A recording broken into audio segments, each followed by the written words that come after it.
여러분 안녕하세요. 스타트업 TV입니다. 네, 이번 주에 청년창업사관학교가 이제 접수가 마감이 되는데 여러분들한테 청년창업사관학교 신청서 관련된 작성법에 대한 영상을 뒤늦게지만 조금 올려드리도록 하겠습니다. 좀 부족하더라도 올리는 게 좋겠다는 많은 그 구독자분들의 의견이 있어서 준비를 하게 됐는데 진짜 부족합니다, 여러분. 네. 근데 하지만 제가 청년창업사관학교 사업은 저희가 이제 처음에 우리 국내에서 이제 런칭했을 때부터 이제 그때부터 쭉 봤던 사업들 중에 하나인데요. 실제로도 우리가 청년분들이 창업을 하다 보니까 기본적으로 조금 부족해도 수준이 낮아도 그래도 아이템이나 여러 가지 좀 성공 가능성이 있으면 뽑아주는 우리나라의 대표적인 사업이라고 할 수 있습니다. 그래서 부족하지만 도전하는 그런 청년의 마음으로 여러분이 작성을 하셨으면 좋겠고 좀 어떻게 보면은 이제 아직 작성을 못한 분들은 조금 좀 작성하는 팁이나 노하우를 배우실 수 있을 거고 이미 작성이 된 분들은 한번 좀 검토를 하는 역할로 될 수 있을 것 같습니다. 그러면 한번 좀 훑어보도록 하겠습니다. 청년창업사관학교 신청서에서 이렇게 뭐 체크, 자가동의 체크하고 사업계획서를 작성해서 본문 8페이지 내외 뭐 이렇게 돼 있고 그리고 쭉쭉쭉쭉 들어가면 요약 페이지를 먼저 쓰게 돼 있습니다. 이 요약은 본문이 아니라 말 그대로 요약입니다. 여기서 좀 이미지가 좀 달라집니다. 왜냐하면 요약 페이지가 기본적으로 한 장인데 한 장 갖고 좀 안 써지는 경우는 어떻게 하느냐. 그래서 보통은 좀 더 한 페이지 정도를 늘려도 크게 무방합니다. 그리고 실제적으로 본문 8페이지 내외로 작성하라고 되어 있기 때문에 이 본문은 여기서부터 시작입니다. 즉, 요 1문제인식부터 8페이지 내외니까 8페이지보다 적어도 되고 한 7페이지도 되고 한두 페이지쯤 더 늘어서 10페이지가 돼도 상관이 없다는 뜻입니다. 그래서 내외라는 표현을 정확히 여러분이 이해하셨으면 좋겠고 그래서 짧게 쓰시는 분들은 오케이. 근데 길게 써도 조금 정도 넘어가는 건 괜찮다. 근데 그렇다고 해서 뭐 3, 40페이지 이런 식으로 하는 거는 아니다라고 볼 수 있습니다. 금년에 청년창업사관학교 신청서는 친절하게도 이렇게 예시가 들어가 있는데요. 군뱅이 예시문을 보고 이런 식으로 좀 따라하라 이런 식으로 되어 있습니다. 저희 예시가 기본적인 가이드긴 한데 이 예시 좋은 점 그리고 예시대로 쓰면 절대 안 되는 점 그 부분을 이따가 영상 때 설명을 좀 드리도록 하겠습니다. 이렇게 해가지고 이 동글동글한 것들을 다 쓰고 마지막에 팀 구성의 마지막 부분까지 쓰고 그리고 이제 사회적 가치 뭐 지역 특화까지 하면은 전체적으로 8페이지 내외가 끝납니다. 저는 그냥 8페이지 하면 머리 아프니까 10페이지로 하겠습니다. 10페이지 정도면 훨씬 나게 되고 마지막에 필수 서류에서 이런 신청서를 해당 시에 제출을 하게 되어 있습니다. 그리고 증빙 서류 뭐 이런 내용들이 되어 있는데요. 가능하면 미리 떼가지고 증빙 서류부터 하나씩 붙이시면 되겠죠. 그럼 마지막으로 정보 동의서를 통해서 마감을 하게 돼 있습니다. 이런 식으로 쭉 한번 훑어볼 수 있는데요.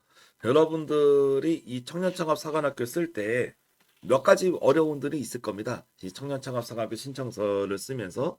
근데 이제 제가 여러분들에게 좀 한두 가지만 좀 짚어서 알려드리자면 첫 번째, 조금 이것만 먼저 좀 베이직으로 좀 볼게요. 아까 말씀드린 것처럼 청년들은 다 어떻게 보면은 사업을 엄청 그렇게 경험이 있는 그런 시니어층들은 아니잖아요. 그러다 보니까 뭐 시니어들도 사업계획서 잘 못 씁니다, 여러분. 그리고 되게 초기 창업자들이 사업계획서가 잘 나올 리가 없어요. 그래서 대부분 못 씁니다. 대부분 그렇게 잘 쓰지 못합니다. 그러다 보니까 어, 이런 부분에서 내가 잘 못 쓰면 어떡하지 하고 여러분이 엄청 고민할 거예요. 괜찮아요. 80% 이상 못 써요. 그러니까 여러분도 걱정하지 말고 정말 근데 내가 꼭 써야 되는 핵심 키포인트들이 있거든. 이거를 쓰시는 게 중요합니다. 핵심 키포인트들을 놓치지 않고 잘 작성을 한다면 사업계에서 좀 못 쓴 부분들은 용서될 수 있습니다, 여러분. 그러면 어떤 게 키포인트냐라는 게 가장 큰 핵심일 텐데 그거는 이 중소벤처기업진흥공단 사업이 기본적으로 바라보는 시각들이 있습니다, 여러분. 어떤 시각이냐면 기본적으로 중소기업진흥공단 사업 같은 경우는 어떠한 여러분이 갖고 있는 아이템이 있잖아요. 네. 그럼 이 아이템을 무엇을 만들 것인가? 이걸 쓰는 게 되게 중요합니다. 즉 어떤 거를 개발할 것인가. 근데 이 만들고자 하는 거에 대해서요.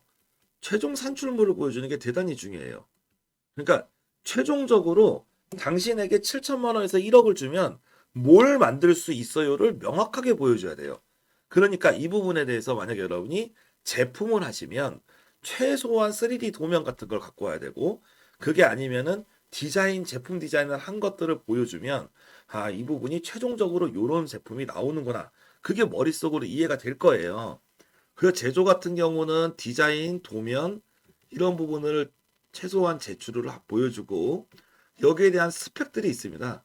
예를 들어서 뭐 무게, 그죠? 기능, 핵심 성능 이런 거, 용도 이런 내용들입니다. 소재, 뭐 플라스틱으로 만들었냐, 철로 만들었냐 이런 부분들에 대해 생각보다 많이들 못 쓰세요. 그래서 제품 어떻게 만들 거냐 했는데 최종적으로 뭘 만들 거냐가 중요해요. 그러면 이 최종적으로 뭘 만들 거에 가격을 붙이면 되잖아. 예상 판매 가격. 그죠? 아, 그럼 이게 좋냐 안 좋냐를 평가할 수 있고 예상 판매 가격이 5만 원이다. 그러면 이 5만 원이 합리적이냐 비합리적이냐를 평가할 수 있죠. 그래서 최종 산출물이 이쁘고 가격도 이건 좀 시장에서 먹히는 가격이다. 그렇게 되면 여러분이 생각보다 선정률이 올라가는 거죠. 근데 자세히 보면 저 항목들이 어려워서 으아 하고 막 쓰다가 머리가 아파요. 빼먹을 수 있어요. 요 최종 산출물을. 그러면 안 됩니다. 최종 산출물을 명확하게 제시하는 거는 대단히 중요한 이런 창업을 여러분이 할 때 앞으로도 어떤 사업을 넣더라도 이걸 해야 되는 파트입니다. 그럼 제조는 이런 식이면 소프트웨어는 어떻게 만드느냐? 콘텐츠나 소프트웨어 같은 경우도 마찬가지로 예시 같은 걸 만들어줄 수 있죠. 특히 소프트웨어 하시는 분들은 요즘에 피그마나 XD 같은 툴을 이용해서 여러분들이 어떤 웹 디자인을 해줄 수가 있을 거고 하다못해 미니 캠퍼스 같은 거라도 써서 여러분이 만들 수가 있어요. 내가 만드는 앱은 내가 만드는 사이트는 이런 식으로 들어간다라고 설명을 해줄 수가 있을 거고요. 그리고 소프트웨어 같은 경우는 여러분이 인터넷에서 소프트웨어 조감도라던가 아니면 좀 써드릴게요. 혹시 이해 안 될 수 있으니까 소프트웨어 조감도라던가 소프트웨어 구성도 그리고 알고리즘 뭐 이런 것들이 있습니다. 이 데이터가 어떻게 처리되고 사이트가 어떻게 운영되는지에 대해서 보여주는 그런 그림들을 좀 보여줘야 됩니다. 그런 도식화들이 매우 매우 매우 중요해요. 왜 그러냐면 도면으로 보여지지 않는 부분이기 때문에 최소한 화면 디자인 그리고 소프트웨어에 보이지 않는 그런 처리들 AI나 이런 내용을 처리하려고 해도 데이터를 어떻게 수집하는지 어떻게 가공을 할 건지 그리고 백엔드적으로 이걸 어떻게 표현할 건지 그런 부분을 여러분이 좀 써주고 말로만 쓰면 이해가 될까요? 안 될까요? 네, 안 될 겁니다. 그러니까 최대한 이 부분을 표현을 할 때 우리는 도식화라는 작업이라고 표현을 합니다. 그래서 겉으로 보이지는 않지만 사람들이 사이트를 봤을 때 쉽게 이해될 수 있도록 그런 표현을 해주는 거죠. 그래서 무엇을 만들 것인가가 대단히 중요한 첫 번째 그 주제가 됩니다. 다음에 무엇을 만들 것이다가 제가 처음에 중요하다고 썼습니다. 근데 이 부분은 어차피 신청서를 보다 보면 알 수 있어요. 무엇을 만들 것인가. 글씨는 못 써도 네, 귀로 들으실 수 있죠. 죄송합니다. 무엇을 만들 것인가. 그 다음에 이거 하면 이제 어떻게 팔 것인가. 네, 어떻게 판매할 것인가. 중진공 기관 자체는 이제 판매나 이런 수출 이런 걸 또 적극적으로 지원하는 기관이다라고 말씀을 드렸잖아요. 그러니까 이런 판매 유통이나 중소기업 유통이라든지 수출 지원이 많단 말이에요. 그러니까 이제 어떻게 판매할 것인가가 실은 사업 꼭 중진공이 아니더라도 그렇죠. 사업 핵심적인 그런 내용이죠. 근데 이 판매가 두 가지로 요즘 세상에선 봅니다. 뭐냐면 하나는 빨리 팔아가지고 매출을 일으켜라. 이게 가장 전통적인 방법이었어요. 지금도 이것만 이게 중심이라고 생각하시는 컨설턴트 분도 되게 많습니다. 근데 꼭 그렇지가 않아요. 어떤 것들이 있냐면 두 번째가 이 핵심 목표가 예를 들어 우리가 어떤 앱을 만든다. 그죠? 데이팅을 도와주는 앱이다. 그러면 어떻게 됩니까? 초반에 매출이 안 나옵니다. 근데 유저 수라든지 아니면 이 앱을 다운받은 수라든지 이런 게 나오는 거죠. 일단 유저들이 이용을 해야 그 다음에 매출이 나오든지 말든지 하든지 하는 내용들이 있습니다. 그래서 이런 거는 유저 수, 다운로드 수, 활성화 지표, 콘텐츠 수 이런 것들이 매출이 아니더라도 중요한 지표로 여러분이 제시하고 우리는 1년 안에 10만 개 이상의 다운로드 받을 겁니다. 2년 동안 5만 명의 회원을 가입시킬 겁니다. 그중에 유료 회원은 10,000명입니다. 뭐 이런 식으로 얘기를 명확하게 해줄 수가 있어야 됩니다. 그래서 이쪽에서는 상당히 그런 성과가 예측이 가능하도록 정량적인 목표를 써주는 게 좋습니다. 네. 그리고 하다못해 유통 같은 경우도 마찬가지죠. 어떻게 판매할 거라고 했으니까 이건 얼마를 판매할 거에 대한 답변하고도 비슷하네요. 보통 채널 입점 같은 걸 하잖아요. 제가 한 스타트업이 최근에 그런 얘기를 했어요. 대표님, 저는 어떤 제품을 파는데요. 쿠팡엔 안 팔 거예요. 그래서 왜 그러세요? 그러니까 쿠팡은 제가 별로 안 좋아하는 기업이거든요. 그래서 그래요? 그러고 이제 그렇게 했는데 뭐냐면 순간 이제 이거 큰일 났다. 약간 이 생각이 들었어요. 왜 그러냐면 쿠팡은 우리나라 거의 온라인 판매 1위인데 그 아이템은 그냥 일반 소비재거든요. 그러니까 쿠팡을 빼면 물건을 잘 팔기가 쉽지 않을 텐데 쿠팡이라는 채널을 뺐다? 그러면은 이거는 뭐 본인이 신념상 그렇다고 하면 어쩔 수가 없는데 이 사업 계획서의 평균적인 그 관점상 그런 걸 뺐을 경우에는 좀 되게 좋은 점수를 받기 어렵겠죠. 그래서 여러분이 채널 반대로 나는 이제 두 개 채널에 집중하겠다가 차라리 나올 수도 있어요. 근데 갑자기 채널을 막 30개 되는 뭐 이런 홈쇼핑이고 뭐 백화점이고 등등해서 한 번에 입점하겠다 이렇게 해버리잖아요. 그러면 어떻게 됩니까? 직원 한두 명밖에 없는 회사가 1년 안에 그게 가능해요? 라고 물어보잖아요. 그럼 불가능한 내용을 제시를 하게 되면 어떻게 됩니까? 그 기업이 신뢰를 떨어지죠. 그렇지 않습니까? 그러니까 여러분들 입장에서 이 사업 계획서에서 어떻게 판매할 건지 그 수치를 목표로 제시를 한다면 반대로 어떻게 팔 방법에 대해서도 여러분들 좀 현실적인 방법들을 제시를 해줘야 됩니다. 여기도 수치로 제시를 해줘야 되고 하나가 더 있습니다. 마지막에 딥테크, 네, 딥테크 분야. 이거는 뭐 한 3년에서 5년 동안 기술 개발만 해야 되는 석박사 이상의 하이테크 기술들이죠. 여기는 심지어 매출도 없고 서비스도 안 돼요. 이런 경우는 TRL에 의거해서 현재 기술이 어떻게 완성이 되어 가는지, 그리고 1년차 때는 어디까지 기술이 완성되고 그 결과로 뭐 특허를 낼 건지 논문을 낼 건지 그런 식으로 이렇게 우리가 제시를 해줘야 됩니다. 예를 들어 AI 같은 경우는 성능이 1년 동안 해도 그렇게 성능이 안 올라갈 수가 있는데 그런 내용들은 충분히 그 인정이 되고 1년엔 여기까지 하겠습니다. 그 다음에는 여기까지 하겠습니다. 이렇게 기술 완성 속도에 의해서 끊어서 이렇게 목표를 제시해 줘야 되는 거죠. 그래서 어떻게 보면 이런 사업의 판매나 이런 부분에서 꼭 판매가 아니라도 상관없지만 목표를 명확하게 제시를 해주고 이 목표를 달성하기 위한 방법들을 이 뒤에서 제시를 해줍니다. 그런데 이런 내용이 들어갑니다. 우리가 이런 표현은 아마 다른 데서 강의에서도 많이 못 들어보셨을 겁니다. 성과를 창출한다는 표현이 있고 좀 어려운 말을 할게요. 성과를 확산한다는 표현이 있어요. 요 두 가지 정도 여러분이 좀 체크를 해두시는 게 좋아요. 성과를 창출한다는 것은 무언가 어떤 내가 신제품 같은 거를 만들어 가지고 이걸 가지고 조금씩 조금씩 팔아보는 거예요. 그래서 한 매출도 한 1억 내고 직원도 한 2명 고용했고 특허도 한 개 출원했고 뭐 이런 식으로 하면 이제 기본적으로 성과를 창출을 한 거죠. 근데 이 성과가 미미한 거야. 미미한 상황이에요. 그러니까 어떻게 돼요? 이 성과를 확산시켜 줘야 돼요. 어떻게 성과가 확산될까요? 여기서 뭐 투자 받은 것도 성과 창출입니다. 성과를 확산시킨다는 거는 뭐 1억, 10억 이렇게 한 게 아니고 우리가 어떤 계기로 이거를 빵 잘해가지고 한 50억, 100억, 1000억, 1조 이런 식으로 성과를 팍팍팍 늘릴 수 있는 방법이 있느냐라고 물어보는 거예요. 그러니까 여러분이 이런 청년창업사관학교 같은 정부 사업을 받을 때는 기본적으로 이 앞으로 성과를 만들 수 있는 뭔가를 만드는 게 1번. 그 다음에 그걸 가지고 뭔가를 팔거나 목표 달성을 통해서 성과를 창출을 해주는 거. 여기죠. 성과를 창출해주는 요쪽 파트. 요게 이제 2번. 그리고 궁극적으로는 성과가 확산되어 가는 거죠. 요게 3번으로 보실 수가 있습니다. 설명이 어렵습니까, 여러분? 네. 근데 다 합쳐집니다, 여러분. 지나고 나면은. 네, 뭐냐면, 처음에 뭔가를 우리가 개발을 하고, 그리고 초기에 이거를 성과를 창출을 하고, 그리고 이 성과를 확산을 하는 거죠. 그럼 여러분이 청년창업사관학교에 선정이 됐으면 25년도는 거의 개발 플러스 소정의 성과를 창출하는 게 아마 여기까지가 2025년일 거예요. 그러면 26년, 즉 청년창업사관학교 이후에 선정된 이후에는 성과의 창출로 넘어갈 거고 아마 27년부터는 성과의 확산 단계로 이렇게 들어가게 된다고 한번 좀 생각을 해보세요. 이런 프레임워크가 반드시 오는 건 아니지만 이런 프레임워크대로 쓰면 사업계에서 적어도 중간 이상은 갑니다. 그렇기 때문에 이 개발 단계에서 여러분이 할 수 있는 목표치를 적어보는 거예요.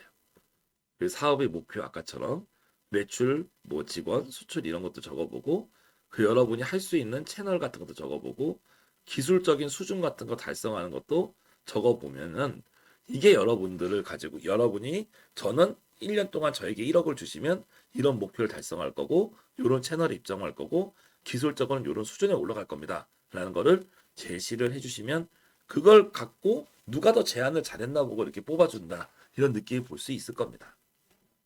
그런데 요 내용만 쓰시는 분들이 있어요. 문제는 내가 이번에 1억 지원을 받으면 이거는 나이랑 상관없습니다. 진짜 다 이 내용만 써요. 심지어 대학 석박사 교수님 다 이런 내용 써요. 1억 받으면 여기까지 할게요. 이건 잘 쓸 수 있어요. 근데 이걸 안 써요. 성과를 창출하고 어떻게 확산할 건지 이 내용은 안 써요. 즉 여기서 1억 지원을 받았으면 그 다음 년에는 저희가 뭐 대출을 받든 투자를 받든 열심히 자금을 받아가지고 이때부터는 매출 한 10억 정도 찍을게요. 그렇게 해서 우리는 손익분기점을 맞출 거예요. 뭐 이런 내용들이 들어가면 되게 이쁘거든요. 그런 거 안 써. 그런 거 안 써. 이런 게 되게 중요합니다. 그리고 아마 성과가 확산되는 단계는 제품 같은 경우는 요즘에 보통 수출 같은 걸로 기결될 수 있고 아니면 시장 점유율 같은 걸로 대체될 수가 있는데 점유율 같은 걸로 그러니까 어떻게 보면 그거죠. 초기에는 2020년 시장 점유율 한 1%? 1%도 잘한 거죠. 근데 어느 시점 27년 한 2030년 합시다. 2030년에는 저희가 시장 점유율 한 20% 차지하겠습니다. 근데 1조 시장이잖아요. 그래서 우리는 1조 시장이 20억이니까 2천억 할게요. 이런 식으로 과감한 확산에 대한 목표를 제시해 줄 수 있는 스타트업이 어떻게 보면 모험적이고 도전적인 스타트업이라고 할 수 있죠. 그런데 25년에 1억 지원금 받고 1억 만들고 26년에도 1억 하고 27년에도 1억 하겠다. 이런 경우는 누가 봐도 스타트업이 아닙니다. 그런 경우는 약간 소상공인으로 좀 봐야 될 겁니다. 그러다 보니까 스타트업은 어떤 거에 대해서 개발비를 지원하지만 향후에 중간 그리고 한 3년에서 5년 중장기적으로 성과가 크게 확산되고 그 기대값에 의해서 여러분들을 좀 뽑아준다라고 볼 수 있어요. 그러니까 여러분들이 그런 사업의 목표를 기업가 정신을 가지고 과감하게 쓰기 바랍니다. 그 부분이 만약에 됐다면 나머지 부분은 조금 기술적인 영역으로 넘어가고 조금 못 쓴다고 해도 용서가 될 수도 있다라고 말씀을 드릴 수가 있겠습니다. 자, 여기까지 좀 핵심적인 원론을 얘기를 했고 그 다음에 이제 작성법을 간단하게 좀 보겠습니다. 자가진단표 이름 서명해 주시고 여기서 체크가 되는 것들이 있으면 탈락이란 얘기죠. 그래서 한번 보고 미리 체크 사항이 있으면 거의 여러분이 지원이 안 된다는 뜻입니다. 그 이름 쓰고 도장 같은 거 찍고 그래서 원칙적으로는 이제 하시고 출력해서 스캔하는 게 제일 그 원론적인 방법이고 그렇지가 않다면 도장 이미지라도 넣어서 나중에 PDF로 만드시면 될 것 같습니다. 이런 규정은 잘 지키셔야 됩니다. 8페이지 내외 지키고 가능하면 검정색으로 하라고 했으니까 쫙 잡아가지고 검정색 바꾸고 기본이지만 기본에 충실한 것들이 필요합니다. 그리고 자금 요거는 쓰실 수 있겠죠? 여기까지는 뭐 설명을 따로 드리진 않겠습니다. 그리고 옛날에 창업지원금을 받은 분들은 여기다 내용을 써야 된다 하고 말씀드릴 수가 있습니다. 그래서 개인적으로 좀 사업계획서를 쓸 때 가장 중요하게 보는 포인트는 요약입니다, 여러분. 이 요약은 한 페이지에 핵심적인 내용을 요약하는 건데요. 제가 청년창업사관학교를 지원할 때는 뒤집기가 많이 된다고 좀 얘기를 해요. 뭐냐면은 잘 못하지만 여러분이 짧은 기간 집중해서 노력하면 선정될 수도 있다, 충분히. 근데 그렇지 못한 사업도 있어요. 짧은 기간에 접수를 할 수도 없을 뿐만 아니라 대충 짧은 기간에 밤샌다고 해서 선정이 안 되는 사업들도 많거든요. 한 준비 기간이 긴 사업들이 있어요. 여기는 그렇지는 않아요. 대신에 아까처럼 여러분이 만들고자 하는 거에 대해서 확실히 보여주고 그리고 성과를 창출하고 그리고 향후에 3년에서 5년 안에 크게 확산할 수 있다. 이런 아이템들을 여러분이 목표를 제시하고 그 부분을 잘 쓰는 게 중요하죠. 그 내용을 한 장으로 담은 게 요약입니다, 여러분. 요약 페이지는 그냥 쓰는 게 아니에요. 다 그만한 의미가 있어요. 사업화 과제 소개라는 게 뭘까요? 너희 메인 아이템이 뭐니? 라고 이렇게 쓰는 겁니다. 그 여기 내용을 보면 핵심 기능을 쓰죠. 핵심 기능이 뭐야? 라고 보죠. 왜냐하면 창업 기업이 애플이나 삼성 같은 제품을 만들 수가 없습니다. 그래서 핵심 기능 하나가 명확하면 사준다는 거죠. 그리고 소비자층이 뭐니? 창업 기업은 애플이나 삼성처럼 완전히 무슨 TV 광고 이런 거 할 수가 없습니다. 정말로 내 제품에 딱 맞는 분들에 대해서 타겟 광고를 해야 되고 그 타겟 영업을 해야 돼요. 왜 그러냐면 자원도 없고 인력도 없기 때문이잖아요. 그래서 모든 걸 잘하는 게 중요한 게 아니라 핵심 기능을 정확히 써주고 우리 거를 꼭 사줘야 되는 핵심 소비자층을 명확히 써주면 아주 훌륭하다는 것입니다. 그리고 사업화 과제의 개발 단계를 써 있다고 하는 건데 단순한 아이디어보다는 어떤 도면이나 이렇게 디자인까지 되는 게 좋고 그리고 그거보다는 샘플로 보여줄 수 있는 프로토타입이 개발이 완료된 단계가 좋죠. 실은 요 정도까지가 좋은데 안 되면 아이디어 단계라도 아까처럼 성과 창출 확산이 가능하다면 뽑아줄 수 있다라고 말씀을 드리는 겁니다. 그리고 프로토타입이라고 써 있지만 어떤 분이 이 질문을 했어요. 우리 구독자분께서 대표님 다 만들었는데 양산 자금으로 지원 가능하나요? 그건 안 됩니다, 여러분. 다 만든 거는 이제 기계발이라고 해서 그거는 이제 정부 지원 사업에 위배됩니다. 하지만 정말 다 만들었는지를 한번 보시고 한두 번 좀 더 제품을 수정하고 성능을 업그레이드해야 된다. 그러면 프로토타입이라고 볼 수도 있습니다. 그렇기 때문에 그 부분에 대한 판단이 대단히 중요할 겁니다.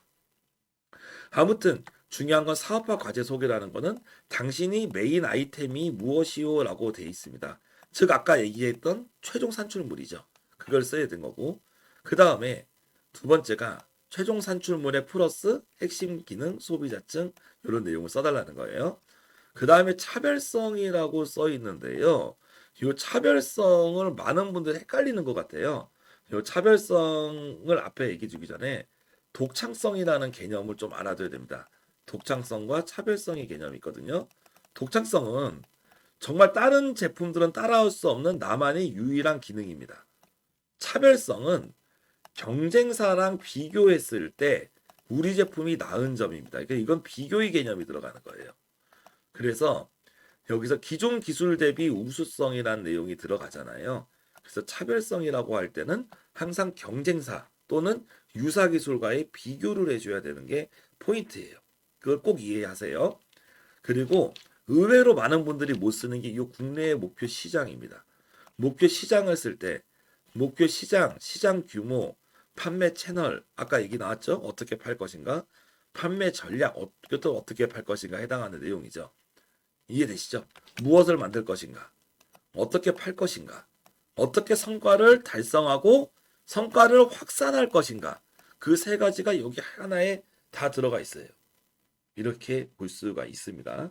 차별성은 조금 다른 관점이긴 하지만 이 차별성을 제시를 하지 못하면 다른 기라성 같은 중소기업이나 대기업 어떻게 이길 건데 그게 설명이 안 되기 때문에 여기 내용이 들어간다고 보겠습니다. 그래서 이 내용을 가지고 우리가 한번 예시를 읽어보겠습니다. 사업화 과제 속에서 친환경 먹거리 굼벵이네. 아 그렇죠. 굼벵이. 네. 굼벵이가 고단백 식품이다. 저도 봤어요. 옛날에 그 생존 뭐 이런 거 보면 베어그릴스가 나와가지고 막 굼벵이 잡아먹고 그 굼벵이를 가지고 우리가 물건을 팔자. 그렇게 되어 있군요. 그래서 굼벵이에 대해서 이걸 만들어 팔면 좋을 거다라고 이렇게 되어 있습니다. 그래서 여러분들이 딴 것보다도 요 예시의 좋은 점은 이런 식으로 요약식으로 써라는 거예요. 맨 앞에 이렇게 동그라미 주고 그 밑에 이제 부연 설명할 때 짝대기 이런 식으로 문서의 규칙 스타일을 지켜가면서 써주는 게 맞다. 그 부분에 대해서는 상당히 시사점이 있는 내용입니다. 그리고 과제 차별성 굼벵이 대량 생산 기술 보유 뭐 이런 거 그리고 현재 굼벵이 사육 중이다 이런 내용들 써 있습니다. 목표 시장 현재 무슨 제조업체랑 뭐 500억대 납품 협의 중 수출 규모 1조 원 이상 이런 내용이 들어갔다는 게 뭐예요? 아까 얘기했죠? 제품을 만들었으면 성과를 창출해요. 성과 창출은 어떻게 보면은 좀 스케일이 크진 않아도 한 10억, 한 5억, 10억 뭐 이 정도로 우리가 이제 어느 정도 손익분기점을 달성하고 기업다운 기업을 하는 그런 금액을 얘기한다. 근데 성과 확산은 빅 기업이죠. 유니콘 기업처럼 좀 큰 기업으로 성장할 수 있는 걸 얘기하는데 애초에 그런 내용들을 쓰고 있죠. 이거는 뭐냐면 성과 확산에 대한 내용을 쓰고 있다는 거예요. 여러분이 같은 내용이라고 봐도 이렇게 좀 이해하시면 좋아요. 근데 아무리 성과에서 우리가 1조 이상 수출하고 싶어도 천년도에 1조를 어떻게 수출해요? 그렇죠. 물건도 안 만들었는데 불가능하죠. 그러니까 금년에 할 수 있는 계획을 써라라고 나온 거죠. 그래서 금년에 매출 2억 5천원 할게요. 수출은 이 정도만 하겠습니다. 이런 내용으로 쓴 거예요. 그리고 가능하면 대기업하고 업무 협약도 해볼게요. 그 재배 중인 군뱅이에요. 이렇게 나왔습니다. 실은 이 부분을 잘 쓰고 본문은요. 이 요약 내용을 그냥 풀어 설명한 거예요. 풀어서 설명하면 그냥 본문입니다. 이해되셨죠? 그 요약을 잘 쓰면 나머진 요약된 내용을 조금 더 상세하게 보충 설명한다 라는 느낌으로 쓰면 8페이지 금방 씁니다. 이해되셨죠? 근데 여기서 한번 좀 피드백을 하겠습니다. 여기 문제가 있습니다. 군뱅이를 가지고 뭘 만든다고 했잖아. 뭘 만들 건데요? 뭘 만들 거냐고. 아까 제가 최종 산출물이 나왔잖아요. 그럼 군뱅이 우리가 예전 뭐좀 군뱅이가 좀 그렇죠. 골뱅이라는 거 있지 않습니까? 골뱅이. 그 골뱅이 붙임하면은 통조림을 만들 거냐? 그죠? 아니면 헬스하는 분들 단백질처럼 분말 가루로 만들 거냐? 틀리지 않아요? 아니면 전투 식량을 만들 거냐? 과자를 만들 거냐? 에너지바 같은 걸 만들 거냐? 군뱅이를 가지고도 할 수 있는 게 많은데 여기서 도대체 뭘 만들겠다는 거예요? 아무것도 내용이 안 써 있잖아요. 맞죠? 뒤에도 내용이 안 써 있어요. 그러니까 이걸 보면은 1억을 줘도 최종 제품을 못 만들지 알 수가 없어요. 그러니까 말 그대로 진짜 예시지만 이거 그대로 써가지고 나도 이렇게 쓰면 뽑히겠지 생각하는 건 정말 오해입니다. 왜냐면은 1억을 주고 뭘 만들지도 모르는데 그걸 어떻게 뽑아요? 그렇지 않습니까? 보면은 그러니까 예시는 예시로 봐야 되지만 이제 최소한의 가이드다라고 생각을 하면 될 것 같아요. 그러니까 군뱅이 좋은 점만 써놨지 돈인에게 돈을 주면 군뱅이로 뭘 만들 거지 써질 않았다는 거예요. 그리고 이 군뱅이의 핵심 기능이 결국 뭘 만들 건지도 안 나와 있고 예를 들어 가지고 소비자층도 달라질 수 있죠. 그러니까 이게 건강기능식품으로 간다라고 하면은 이제 좀 이제 소비자층이 달라질 수 있겠지만 헬스용으로 갈 수도 있죠. 고단백으로 해서 헬스용으로 갈 수도 있고 아니면 아침에 바쁜 분들이 해서 에너지바를 만들 수 있으면 타겟팅이 다 달라집니다. 어떻게 식품 만드냐에 따라서. 그런 것도 있지만 아니면 산업용 이제 어떤 그런 이제 뭐 가축들 쓰는 그런 것들로 사료로도 쓸 수 있잖아. 전혀 달라요. 어떻게 써야 될지. 근데 그런 내용 하나도 없잖아요. 그죠? 그 무엇을 만들지 모르게 쓰는 거는 잘못 썼다는 거예요. 스타일은 써도 상관이 없어요. 그 차별성은 우리만이 독창적인 거라던가 경쟁사 비교한 차별점을 써야 됐죠. 그러니까 여기도 써 있잖아요. 기존 기술 대비 우수성에 대해서. 기존 기술 대비 뭐가 우수한데요? 여기서 종자 생산력이라고 써 있습니까? 그 기존의 종자는 어떻게 해서 문제였다. 우리는 이걸 어떻게 했기 때문에 종자 생산량이 10배 이상 늘었다. 500%가 늘었다. 이걸 써줘야죠. 이렇게 쓰면은 애매한 표현입니다, 여러분. 대단히 애매한 표현이에요. 그리고 양구에서 자가농장 가지고 사육하고 있다며. 그렇죠. 근데 이건 군뱅이 사진 이렇게 보여주면 본인이 사육하는지 안 하는지 어떻게 알아요? 사육장 시설을 좀 더 보여준다든지 사육관 인허가 장비 같은 걸 보여준다든지 그런 게 좀 더 나았겠죠. 그러니까 어떻게 보면은 군뱅이 사육 중이라는 거는 차별성이 아니라 우리 경쟁력이죠. 그렇죠. 그렇게 볼 수 있고 차별성을 얘기할 때면 정말로 그 어떤 종자에 대한 부분을 쓴다든지 그렇죠. 아니면 군뱅이를 가지고 뭔가 생산할 수 있는 기술에 대한 내용을 써야겠죠. 아무것도 없어요. 그죠? 그 시장 같은 경우도 마찬가지입니다. 시장 같은 경우도 그냥 이런 시장이 있다라고 얘기하면 되게 무성의한 겁니다. 특히 어느 게 빠져 있냐면 그냥 일반적인 시장은 이 정도만 써도 상관은 없습니다. 근데 이런 내용은 누구나 쓸 수 있어요. 그러니까 앞으로 내가 해외 수출할 수 있다 할 수 있죠, 여러분. 근데 그래서 뭐 그래서 당신이 진짜 수출할 수 있는지 확실하게 팔 수 있는지 그걸 좀 더 명확하게 얘기해 주면 좋은데 너무 다 애매하게만 써 있는 거예요. 명확한 게 없어요. 특히 이 판매 전략이 매우 중요합니다. 왜 그러냐면 저희도 그 많은 분들한테 그 얘기하는데 어떤 브랜드 쪽에서 지금 뭐 예를 들어서 여기 지금 눈앞에 보이는 게 하나의 멀티탭이에요. 네, 여기 앞에가 이런 멀티탭이 있습니다. 버튼이 틱틱틱 눌러주는 멀티탭이 있어. 이런 멀티탭을 여러분이 만든다고 해. 그럼 이 멀티탭을 만들 때 멀티탭 치면은 판매하는 기업들만 해도 몇백 개고, 그죠? 여러분이 이제 들어오면 100개라고 합시다. 그럼 여러분은 101번째 기업이 되는 거예요. 그럼 여러분의 랭킹은 101번이거든, 만들면. 그러니까 내가 지금 101등인데 어떻게 상위 10등 안에 올라갈 거야? 그죠? 이게 어렵잖아요. 그래서 내 제품이 뭔가 차별적인 부분이 있어야 상위 10% 안에 올라갈 거예요. 그거를 쓰라는 게 이거예요. 그러니까 우리 굼벵이는 경쟁사 굼벵이보다 뭐가 차별성이 있느냐? 그걸 써야 되는 거고요. 그 다음에 내가 101등인데 어떻게 내가 10등 안에 올리려면 뭔가 이 탁월한 판매 전략이 필요하죠. 그리고 판매 채널이나 이렇게 어떻게 영업 역량 같은 것도 보여집니다.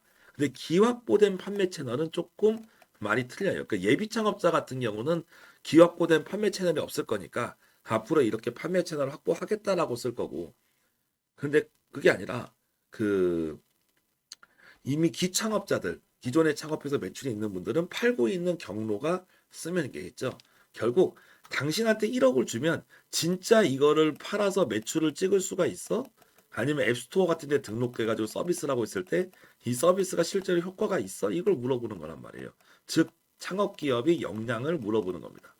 그래서 창업기업들이 노력을 해서 확보된 채널이 있을 경우에는 이 부분을 충분히 우리가 어필할 수 있을 거다. 라는 얘기죠. 근데 판매 전략을 나이스하게 쓰는 게 중요합니다. 저희가 이런 최종 제품을 만들었을 때 확실하게 팔 수 있습니다라는 거에 대한 내용입니다. 그래서 많은 분들이 시장을 하면 딱 이 정도 쓰세요. 아, 지금 현재 이 굼벵이 시장이 한 10조 정도 있습니다. 뭐 이런 느낌. 그리고 그냥 열심히 팔아볼게요. 이 정도 쓰는데 그게 아니라 구체적인 판매 전략을 쓴다면 아주 나이스합니다.